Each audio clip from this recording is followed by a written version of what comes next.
In the part 1, we gave you the investigations into the management of our cherished church-run institutions. At a glance, we showed you their resistance to their right of reply. Instead, they gave legal threats.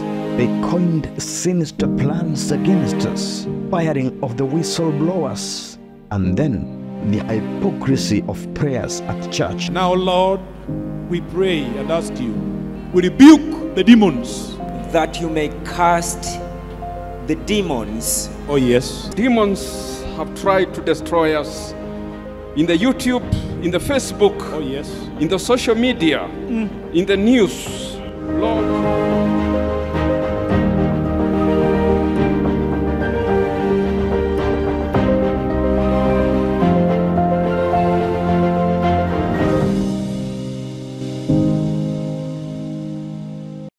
In this second part, we explore the mother of all scandals in an institution called by God's name, like the University of Eastern Africa Baraton, the Kapseret Land rescue scandal.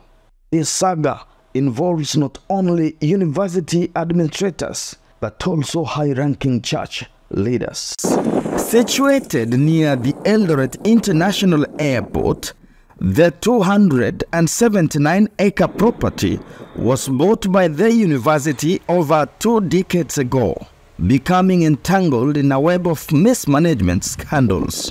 But this documentary hones in on the latest developments, underscoring how the university teetered and has been on the brink of losing the battle for this land ownership due to corruption dealings orchestrated by the leaders entrusted with its stewardship. The December 15th, 2023 Supreme Court ruling over the land that favored the Mactor family may have brought some sigh of relief for the university land in question, but it's not changing our original question to the deal that was made on it. Had the Supreme Court's ruling affirmed previous judgments favoring the recognized Sirikwa Squatters Group, the situation would have been far more convoluted. This was occurring as our university leaders kept engaging a fraudulent Sirikwa Squatters Group as a means to line their pockets.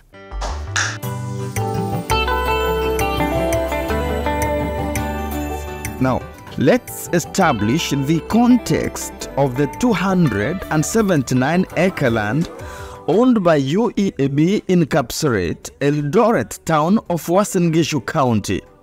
The parcel of land is part of the 25,000-acre area that has been on ownership entanglement dispute between the late powerful KANU-affiliated party leader Mactor, now through his family-associated company, Fanikiwa, and Sirikwa Squatters Group. The root of the dispute reached back to the colonial era when white settlers dispossessed indigenous communities of their land in the 1920s. The real Sirikwa Squatters Group claimed to be the descendants of the original occupants before the arrival of the whites, consisting mainly of individuals who or whose parents worked as farmhands and laborers during the colonial rule. After the colonial era, there happened several corporate changes to the ownership of this land and other legal issues touching on the land. The property by the beginning of the legal dispute has been under Lonro Agribusiness East Africa Limited. The late Mactor, a formidable ally of the late President Daniel Toroitich arap Moi, was accused of having used his proximity to power to rise to the helm of Lonro leadership. He allegedly sold the portions of this land to the third parties, including the University of Eastern Africa Baraton, in the early 2000s. Now, this group, Sirikwa Squatters, initiated the legal battle in the year 2007 in this chronology. They sued Chief Registrar of Title Deeds, Director of Land Adjudication and Settlement, Director of Survey, District Land Officer, Uasin Gishu, Lonro Agribusiness East Africa Company, Makto, David Korir, Highland Surveyors and Kenneth Kubasu, a private surveyor, for irregular change of ownership of their alleged land. Now, published information in the public domain indicates that a land group of over 1,166 people purchased parcels of land from the late Makto.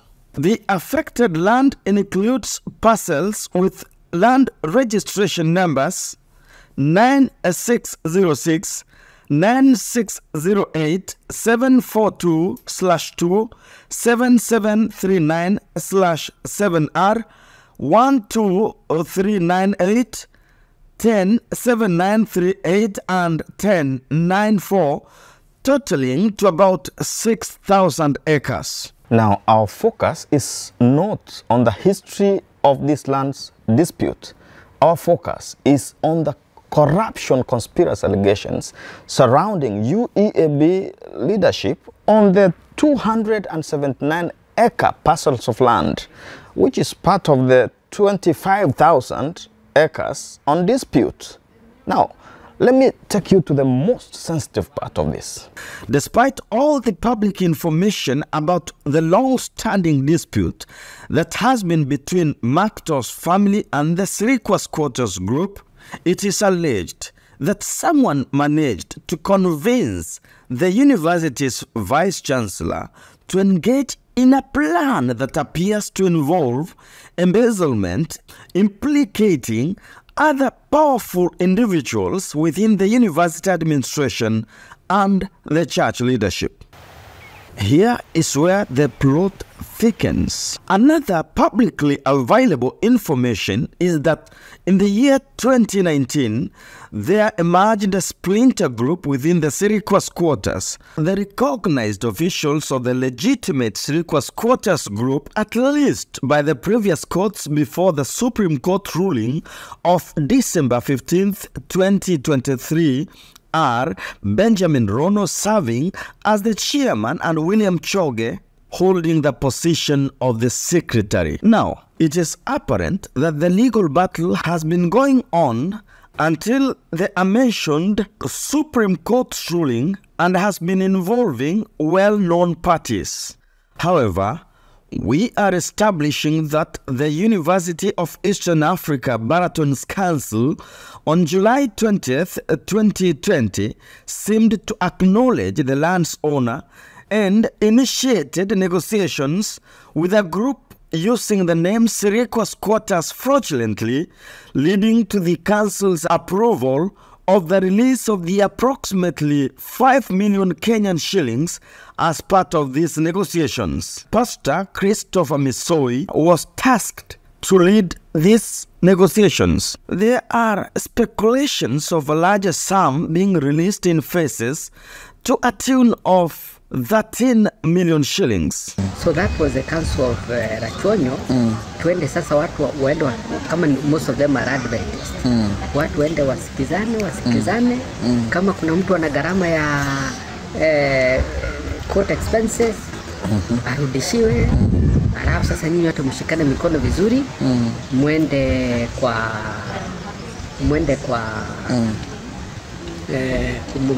then they can go to court. So kulienda namna hiyo tena kwatokea siasa nyingine. Sasa watu wengine wakaanza hiyo siasa za West Kenya. Wakaanza kusema Misoi amekula pesa. On the flip side, Philemon Birechi, the enigmatic figure appearing in the court case that led to the takedown of our introductory video of UEAB rogue stewardship, stands accused of orchestrating intricate fraudulent plan.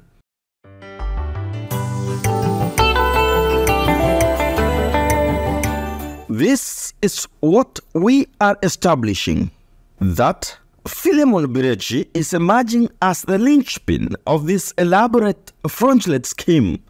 He established a counterfeit consultants, colluding with an accomplice identified as Richard Kiptum Sawe, alias General Sawe, who concocted a fictitious group named Sirikwa Squatters, falsely asserting triumph over the land dispute.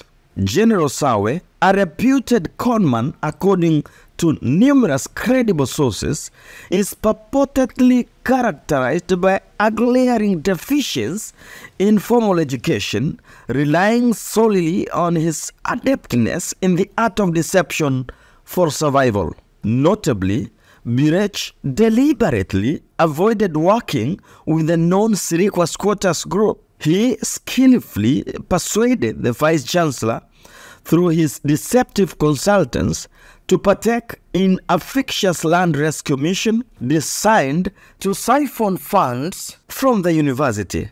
This complex narrative implicates additional powerful individuals from within the university and top church leadership. Now, let us closely examine how the plan unfolded using the letters and documents in our possession. According to a letter dated June 26, 2020, from the Count Land Administration Officer named Matheka J.N., it is evident that the response is to the letter sent by the Vice-Chancellor on June 18, 2020, a difference of about 8 days, inquiring about the state of the university's land parcels. The land administrator's response indicates that there are no encumbrances registered against the parcels of land the Vice-Chancellor inquired about, affirming the institution's indefeasible rights to proceed with the planned projects. Approximately 2 weeks later,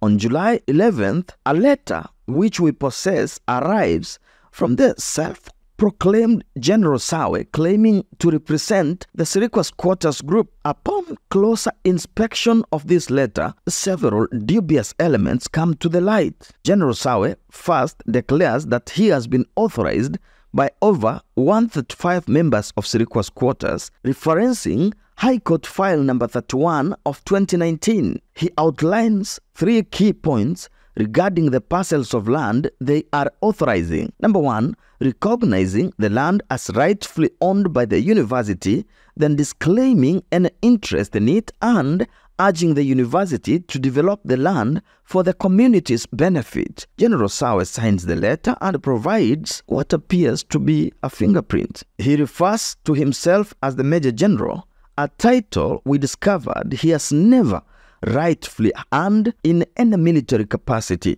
Moreover, the letter asserts that copies were sent to various authorities, including the land administrator and the commissioner of Uasin Gishu County. It's noteworthy that there is only a 9-day difference between General Sawe's letter claiming authorization for the university to have the land and the date the University Council approved the release of 5 million Kenyan shillings. This correlation strongly suggests a coordinated effort between the sender and the receiver of the letter. After these revelations, we contacted the Sirikwa Squatters Group leadership, which has been embroiled in legal battles with the late Makto family and others over the entire 25-acre land. They confirmed that the so-called General Sawe is not associated with them in any capacity. General Sawe ndio mwenye shamba.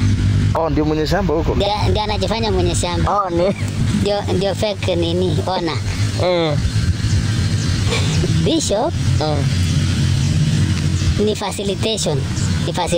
It's important to note that the parcels of land in question, the status of which the Vice-Chancellor sought to ascertain, align with those authorized by the self-proclaimed General Sawe. These parcels are consistent with what the University Council approved the release of funds, thanking Pastor Christopher Misoi for this successful negotiation. This story was not featured in our introductory episode of UEAB Rock Stewardship, but the individuals involved in battling us out in courts who did not even feature in that episode were aware of it. During our investigations, it emerged that 2 senior officials who suspected a fraudulent deal in all this lost their senior positions under orders from higher authorities. So that man has expressed permission to go to Turuvuri. Sahi. Yet he is very crafty. However, he had a background of a pastor. Let us ask one question. Has the Supreme Court ruling of December 15th, 2023 changed anything about our findings of this alleged scandal? We are now all aware that it is on December 15th, 2023 that the Supreme Court of Kenya ruled in favor of the Makto family and several other landowners, reversing earlier judgments rendered by the Environment and Lands Court and the Court of Appeal. Nevertheless, let us delve deeper into the matter. In the views of many, this Supreme Court ruling ignited a public debate and the discussion on determining the legitimacy of the Sirikwa Squatters Group, and the contents of the ruling may just be on a pause. However, this ongoing discourse does not absolve the underlying issues we seek to unravel. We are still therefore left grappling with several questions. To which Sirikwa Squatters Group was the money released? To which account was the money transferred? Why start a negotiation of settling the Sirikwa squatters outside the court when the group is embroiled in a legal battle of land ownership? Did the University Council conduct due diligence in investigating this land negotiation issue before releasing the money?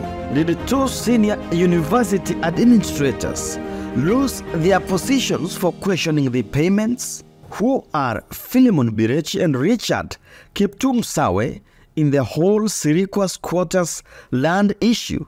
Why was the university applying for a joinder as interested party to a case at a Supreme Court level, faking innocence of the previous court proceedings? Before the Supreme Court ruling on this land issue, there was a palpable sense of panic among those we were trying to investigate. In a last-minute scramble, the university leadership hastily applied for a joinder as an interested party in a Supreme Court case, attempting to feign ignorance of prior legal proceedings. Dated February 8, 2023, the submitted application went further, seeking leave to file a cross-appeal against previous rulings to contest the Court of Appeal decision which granted victory to the non-Sirikwa Squatters Group in their claim to the 25,000-acre land against Fanikiwa associated with the Makto family and others. The university further claimed that they were unaware of and not party to previous suits,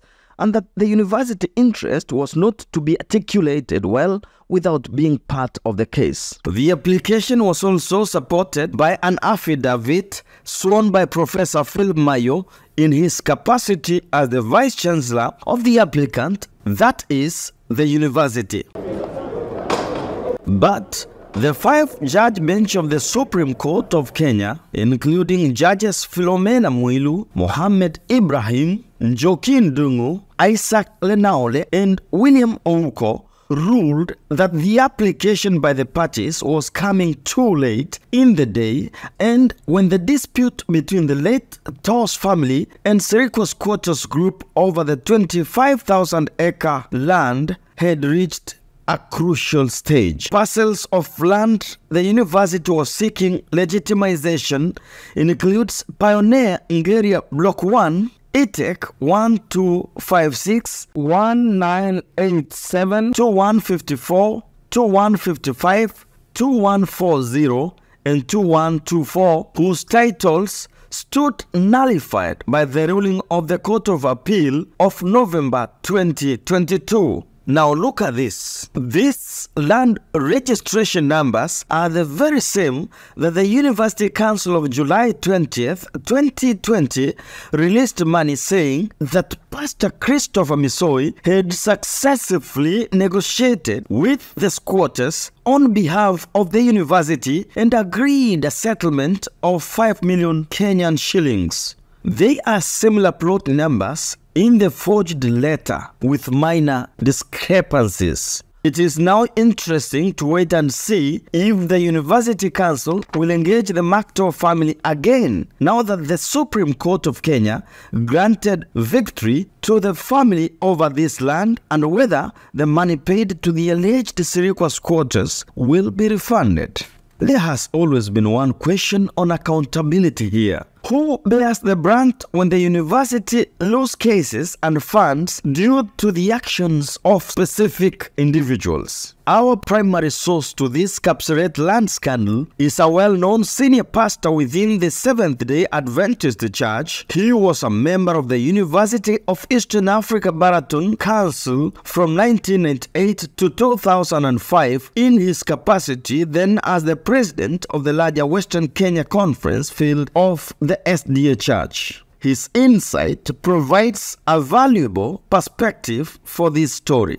We have also spoken to several people, some being the university workers, who had also bought some parcels of land in the larger 25,000 disputed land area of Kapseret. A former university senior worker on financial matters who has served the Seventh-day Adventist Church for over 40 years has also given insights into this Kapseret Land scandal, describing the nature of how this scandal occurred. The two senior university officers who suspected the payments made to this land scandal to be fraudulent are said to have made efforts to get to the big man of the church and later to the University Council chair, but faced obstacles. Just like many other current workers in the university, they are unable to speak now.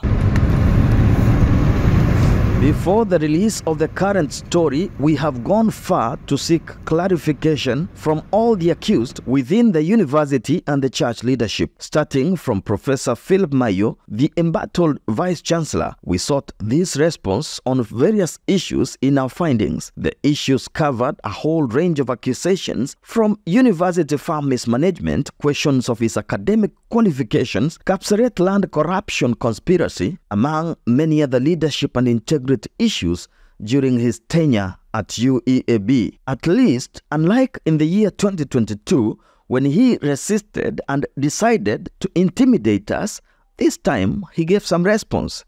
He said, because of the fact that there is an active case in court on this matter pending between him as one of the plaintiffs against me and my co-defendants, the pendence of the case before the court procedures precludes him from commenting on anything remotely or directly on the issue owing to the sub judice rule. He wanted us to engage him through our lawyers. Regarding Mr. Paul Kirwa, a former auxiliary enterprises manager accused by multiple sources of being an architect of corruption scandals at the university, we sought his response to all the accusations against him, including his appearance in the 2022 UEAB Rogue Stewardship video. He chose to limit himself onto this video, saying that because it is a matter in court, he cannot comment. A long, detailed request for response was given to Pastor Christopher Misoi, president of the Great Rift Valley Conference of the SDA Church, who is said to have negotiated with the Sirikwa squatters group on behalf of the university, a negotiation that led to the release of millions to secure the Kapseret Land, but he never responded. After a WhatsApp chat with Pastor Samuel Misiani, the president of the Western Kenya Union Conference of the SDA Church and the council chair of UEAB, to address various issues we are raising in his capacity as the church leader and the university council chair, he sent his mail to receive areas of clarification. However, he never responded to any issues after we sent the email. He holds key information to the happenings in the university and how they released millions of shillings for Kapseret Land Rescue Mission, a mission that never was as a council. A copy of the communication sent to Pastor Messiani was also forwarded to Pastor Samuel Makori, the president of the East Kenya Union Conference of the SDA Church, Pastor Makori, holds a position to respond to the issues in his capacity as a church leader and the UEAB Board of Trustees leader. Unfortunately, we did not receive any response from Pastor Makori. Furthermore, detailed information for clarification regarding various concerns surrounding the Kapseret Land corruption allegations and other leadership issues touching on the president of the ECD of the SDA Church, Pastor Blasius Ruguri, was sent to his mail, but we received no response. Attempts to reach him through messages and calls did not yield much. And I had managed to trace the enigmatic reinstated pastor. Wewe na Ruguri mnaongea, si ndio? Kweli? Wewe ni mtu connected. Yeah. Wewe na Ruguri mnaongea. What is the meaning of cartel? Kwamba in our church system, yes, kuna watu wana rule, kuna watu wakubwa wa kanisa. Ile wanaita deep state. Deep state. Na wewe hauko popote. Si wewe ni fired pastor. Hiyo ndio serikali wanaita deep state. Deep state. Lakini si wewe ni pastor ambaye uliwahi futwa kazi. So as uliwahi futwa kazi lakini uko in control bado. Yes. Wewe unaweza kuwa ulipiga tu hiyo deal ya Kapseret Farm. Yes. Na wewe ulikubali kwamba hapa ndio unakulia. Lakini unajua hiyo Laban. Nilipata tukutane unieleze hiyo story vizuri. Yes. Payments. Payments sinakuwa who is supposed to authorize? The council authorized. Anyway, what we will do, Laban, maybe when we meet, you'll try to explain to me about that story. Some other stories, unashindwa hata vile kujibu. When are we likely to meet? But we never met. I was warned of meeting him by his close associate that there were other sinister plans in the making. It is interesting to see the devil being blamed. So the devil is always there to fight. Now, I was thinking about myself that even in this world, we have many devils who are even against the leadership of this institution. The same way Jesus Christ faced the same problem, we are facing a similar problem. So when you see things being written, know that the devil is at work. We have been spotlighting the following ongoing developments. The Vice Chancellor and some other administrators have been accused of using purported criminal investigative officers on campus to silence the dissenting voices. Some university council members are now re-evaluating their stance. Is this light at the end of the tunnel? The bounce back of a former fired church pastor after being implicated at the Kapseret scandal raises more questions than answers. University chancellorship has been challenged. A senior church leader is now challenging why the president of ECD is still the chancellor of UEAB when the university has been under union management. Information reaching our desk is that the chancellor has succumbed to this pressure. We continue to have concerns about the abuse of the SDA Church's retirement policies. Term limits for some church leadership positions continue to be questioned. Professor Philip Mayo has now been sent on terminal leave, but will he be held accountable? And why has he continued to be allowed to harass some employees?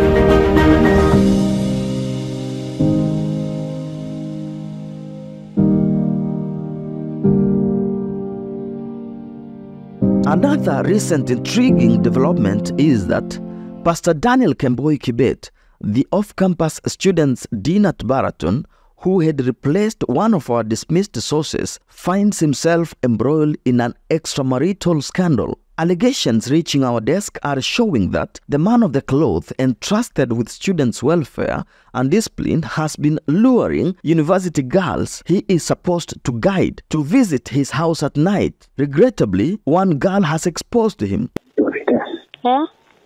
Maria, nzuri. Uko Uko mahali tunaweza ongea ama uko busy? Niko mahali tunaweza ongea. Oh. Naongea na Pastor Kemboi. Unamjua? Ni nani? The Dean of Campus name. Wewe unapenda nani? Roho nimependa ni moja na unaniambia ni change. Hiyo moja ni kwa sababu mlikutana na yeye. Akakutanganya. Akakufanya sasa unaona tu ni mmoja. Ukisema utaifanya. Unaniambia sio unaniambia ni proof. Wewe ndio utaprove. Haya sawa. Nimetuhusu niseme. Sasa hii ni ya watu wakubwa. Hii ni watu wakubwa. Na ni sisi wawili. Na umesema hakuna mwingine hapo ndani. Hakuna, wajafika bado. Sasa. Tukisema kuproof. Wewe kwanza unakubali. Kuja. Ndio. Nifanye, unipatie nifanye. Attempts to get Pastor Kemboi for comments failed. He did not pick our calls, nor did he respond to our messages.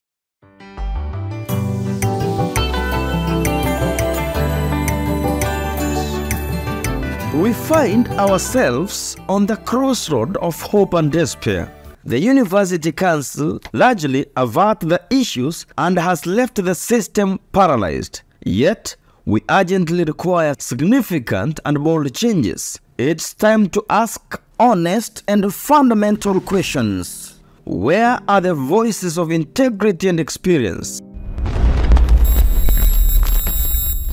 We align with the profound words of Ellen White on the deficiency in the world, that the greatest need in the world is the lack of men who cannot be swayed by financial gain, men whose innermost beings are characterized by truth and honesty, men unafraid to confront sin by its rightful name, men whose conscience remains steadfast to duty like needle to the pole, men who will champion the right even if the heavens collapse. Rogue Stewardship, unveiling the truth, promises to bring you face to face with a shocking reality of how our sacred institutions are mismanaged.